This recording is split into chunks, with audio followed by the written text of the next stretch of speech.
দর্শক আসসালামু আলাইকুম। দর্শক মণ্ডলী, কুমিল্লা জেলার মুরাদনগর উপজেলার আকুবপুর গ্রাম থেকে সবাইকে শুভেচ্ছা জানাচ্ছি। আমি সেলিম মল্লিক সুমন। প্রিয় দর্শক মণ্ডলী, আজ আপনাদের সাথে এমনই একজন মানুষকে পরিচয় করায় দেব, যিনি অত্যন্ত গর্বিত একজন মানুষ, একজন সম্মানিত মানুষ, যাকে আপনারা ইতিমধ্যে অনেক এই টিভি চ্যানেলগুলোতে, অনলাইন মিডিয়াতে দেখেছেন। তো আজকে আপনাদের সাথে আমরা পরিচয় করায় দেব বাংলাদেশের বর্তমান সরকারের একজন ক্রীড়া উপদেষ্টা এবং সমন্বয়ক আসিফ মাহমুদ সজীব ভূঁইয়া, তার বাবার সঙ্গে। তো আমরা তার সাথে পরিচয় হব এবং তার সাথে পরিচয় হওয়ার পরে আমরা জানার চেষ্টা করব তাদের পারিবারিক এবং বর্তমান তাদের প্রেক্ষাপট সে বিষয়ে। তো দর্শক, আমাদের সাথে থাকুন, দেখতে থাকুন আমাদের ভিডিওটি। তো আমরা এখনই আঙ্কেলের সাথে পরিচয় হব, আপনাদের সাথে পরিচয় করাই দেব। আঙ্কেল, আসসালামু আলাইকুম। ওয়ালাইকুম আসসালাম। আঙ্কেল, কেমন আছেন? জি বাবা, আপনাদের সবার দোয়ায়, দেশবাসীর দোয়ায় অত্যন্ত ভালো আছি ইনশাল্লাহ। জি। তো আঙ্কেল, আপনি তো আকুবপুর ইয়াকুব আলী মাধ্যমিক বিদ্যালয়ের প্রধান শিক্ষক, তাই না? জি জি। আচ্ছা, তো আপনি তো এখানে কত বছর যাবত জব করেন এই স্কুলে? এই স্কুলে প্রধান শিক্ষক হিসেবে 2010 সাল থেকে অদ্যাবধি পর্যন্ত প্রধান শিক্ষক হিসেবে দায়িত্ব পালন করে আসছেন। জি। আচ্ছা আচ্ছা আঙ্কেল, তো আমরা আস্তে আস্তে আপনার পারিবারিক বিষয়ে কিছু জানার চেষ্টা করব। মানে মূলত বাঙালি, 18 কোটি বাঙালির পাশাপাশি বাংলা ভাষাভাষী যত মানুষ আছে দেশ বিদেশে, আপনাদের পরিবার নিয়ে এবং আসিফ মাহমুদ সজীব ভূঁইয়া উপদেষ্টা, ওনাকে নিয়ে মানুষ চিন্তা করে, ভাবে, এটা স্বাভাবিক। জি তো আমার এই চ্যানেলেও অনেকেই অনেক প্রশ্ন করেছিলেন এর আগে, বা আমাকে কমেন্টের মাধ্যমে জানিয়েছে যে আমরা তার বাড়িটি দেখতে চাই, তার বাবাকে দেখতে চাই, তার পরিবার যারা আছে তাদেরকে দেখান, তারা কি অবস্থা থাকে, কি করে, আপনাদের ব্যক্তিগত লাইফ স্টাইল সম্পর্কে মানুষ জানতে চায়, সেজন্যই আপনার কাছে আসা। আর আমার খুব ভালো লাগতেছে যে আজকে এসে আমি আপনাকে পেয়েছি, হয়তো আর কিছুক্ষণ পরে আসলে পেতাম না, জি। তাই তো। তো আঙ্কেল, বাংলাদেশের যে জুলাইয়ে যে গণ অভ্যুত্থান গেল, অনেক কিছু হয়ে গেল, সেটা তো দেশবাসী জানে, মানুষ জানে, অবশ্যই কথা বলবো না। আপনার ছেলে বর্তমান যে অন্তর্বর্তীকালীন যে সরকারের একজন গুরুত্বপূর্ণ একটা পদে আছেন উপদেষ্টা হিসাবে। এই অল্প বয়সে, মাত্র 26 বছর বয়স তার, তিনি মাস্টার্সে পড়ে, তাই তো? জি। এটা আপনার পিতা হিসেবে আপনার আসলে মূলত কেমন লাগে ফিলিংসটা, যে আপনার ছেলে এতদিন দেখতেন সারা বাংলাদেশে এমপি মন্ত্রী হয়, অমুক অমুকে হচ্ছে, তারা দেশ চালাচ্ছে, আপনাকে বা আমার অনেকেই অনেক প্রতিক্রিয়া ছিল বলার ও জানার, তাই না? আজকে আপনার সন্তানই এই দেশের বড় একটা দায়িত্ব পালন করতেছে এই বয়সে, এটা আপনার কেমন লাগে, কি অবস্থাটা জানাবেন।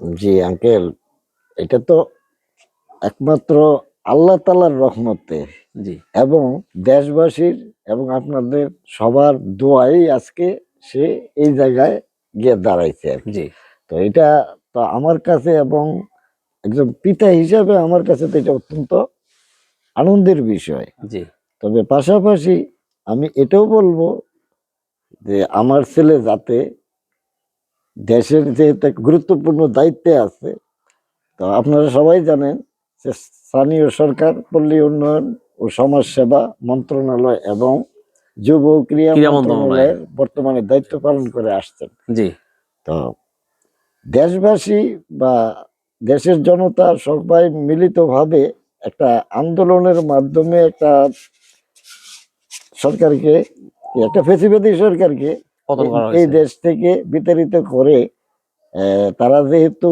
এই এই আন্দোলনে সফল হয়েছে, তাকে সাপোর্ট করে সে এই জায়গায় নিয়ে বসাইছে। জি জনগণের এবং দেশবাসীর জি সে জি প্রত্যাশিত যে আশাটা আছে সেটা যেন সে ভালোভাবে পালন করতে পারে, এটাই কিন্তু আমার একমাত্র চাওয়া পাওয়া। জি। তা প্রত্যেকের একটা উদ্দেশ্য থাকে এবং দেশবাসীর একটা উদ্দেশ্য আছে, জি যাতে দেশটাকে সুন্দরভাবে পরিচালিত করতে পারে এবং দেশের মানুষের মুখে হাসি ফুটাইতে পারে, সেই উদ্দেশ্য নিয়ে যেহেতু এই জায়গাতে বসা এবং সে যেন তার উদ্দেশ্যটা যথাযথভাবে পালন করতে পারে, সেটাই আমার একমাত্র কামনা আর কি পিতা হিসেবে।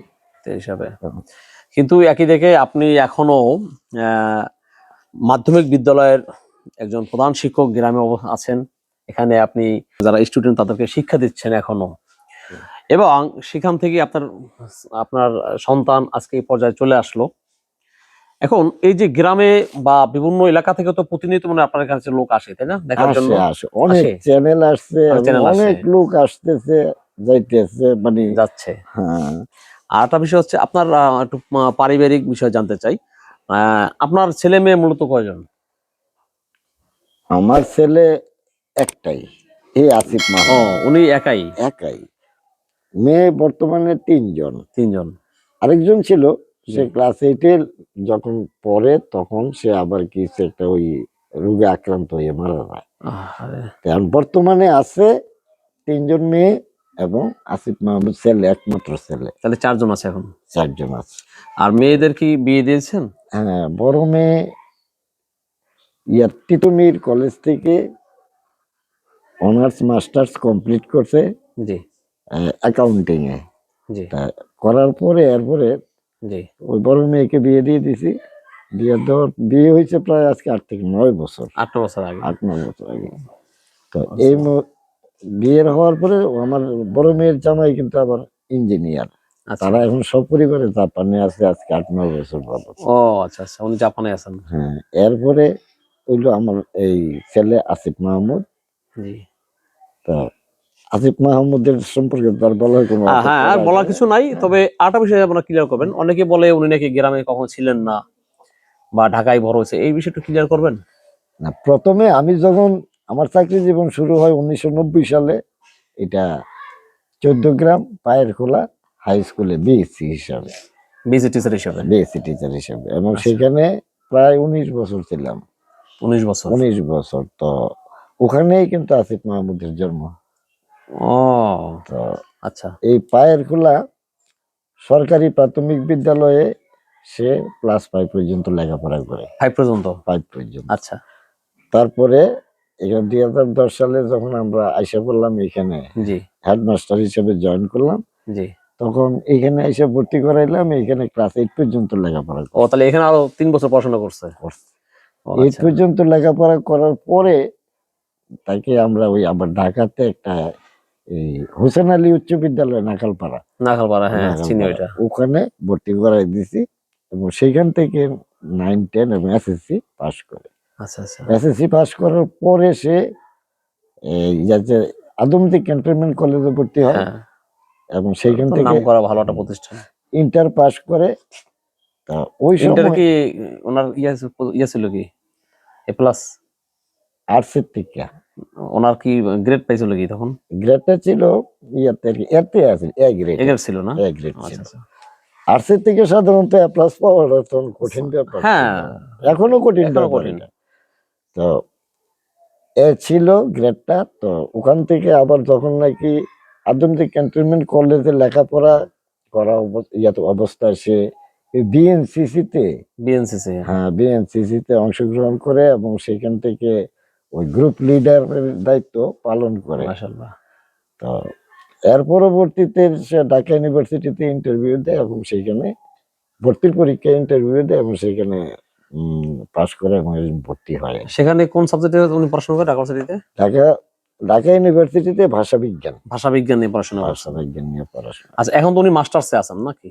হ্যাঁ মাস্টার্স, মাস্টার্স দিবে এবার? হ্যাঁ মাস্টার্স এখন সামনে পরীক্ষা। আচ্ছা আচ্ছা। তো একটা জিনিস কি, আমরা যখন দেখতাম ঢাকায় থাকি তো আমরা, যখন কোনো মন্ত্রীর গাড়ি যায় সামনে কিন্তু ফ্ল্যাগ লাগানো থাকে। আজকে কিন্তু আপনার ছেলেও যখন গাড়ি নিয়ে বের হয় তার সামনে পুলিশ প্রোটোকল তো থাকেই, পাশাপাশি ফ্ল্যাগটা কিন্তু ঝোলে।